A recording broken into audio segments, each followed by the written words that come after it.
प्यार हमेशा अचानक नहीं होता, कभी कभी वो धीरे धीरे जिंदगी का हिस्सा बन जाता है। राघव और अनन्या का प्यार भी ऐसा ही था। कॉलेज के पहले साल से शुरू हुआ और 6 साल तक साथ चलता रहा। ना कोई बड़ी प्रॉमिस, ना फ्यूचर की बड़ी बातें, बस साथ रहना और एक दूसरे के साथ थोड़ा ज्यादा कंफर्टेबल हो जाना। सुबह का पहला मैसेज, रात का आखिरी कॉल। पर वक्त के साथ राघव का प्यार डर बनने लगा।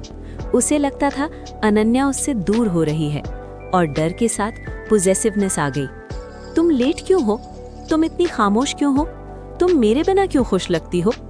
अनन्या थकने लगी। हर बार समझाती, प्यार में सांस लेना भी जरूरी होता है। पर राघव को ये समझ तब आया जब देर हो चुकी थी। लड़ाइयाँ रोज की हो गईं, बात बात पे चुप रहना, फिर रोने का सिलसिला।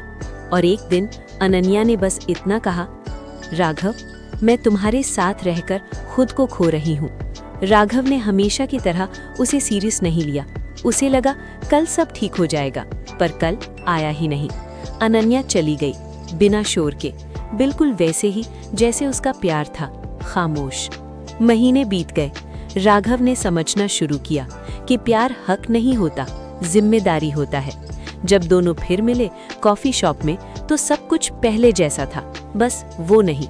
राघव ने कहा, मैं बदल गया हूँ। अनन्या ने धीरे से मुस्कुराकर कहा, पर मैं अब वही नहीं रही। वो उठी और जाते जाते बस इतना बोली, तुम बुरे नहीं हो, बस मेरे लिए सही वक्त पर सही नहीं रहे। और वहीं खत्म हो गया वो प्यार जो कभी पूरी जिंदगी लगता था। अनन्या की शादी हो चुकी थी। राघव को किसी ने बताया नहीं। बस एक दिन उसने सोशल मीडिया पर एक तस्वीर देखी, लाल जोड़ा, वही मुस्कुराहट जो कभी सिर्फ उसके लिए थी। फोन हाथ से गिर गया। उस दिन राघव ने पहली बार महसूस किया कि कोई अपना जिंदा होते हुए भी कितना दूर हो सकता है। रात भर वो सो नहीं पाया। सुबह होने से पहले उसने अनन्या को एक मैसेज लिखा और फिर मिटा दिया, क्योंकि कुछ लोगों को डिस्टर्ब करना प्यार नहीं होता। कुछ महीने बाद दोनों फिर मिले, अचानक मंदिर के बाहर। अनन्या के हाथ में सिंदूर था, राघव की आंखों में बस सवाल। अनन्या ने पहले बोला, तुम ठीक हो? राघव ने सिर हिला दिया, अब हूँ। थोड़ी देर खामोशी रही, फिर राघव ने कहा, तुम खुश हो? अनन्या ने कुछ सोचा, फिर धीरे से बोली, खुशी एक दिन में नहीं मिलती, सीखनी पड़ती है। राघव समझ गया, वो खुश रहना सीख रही थी।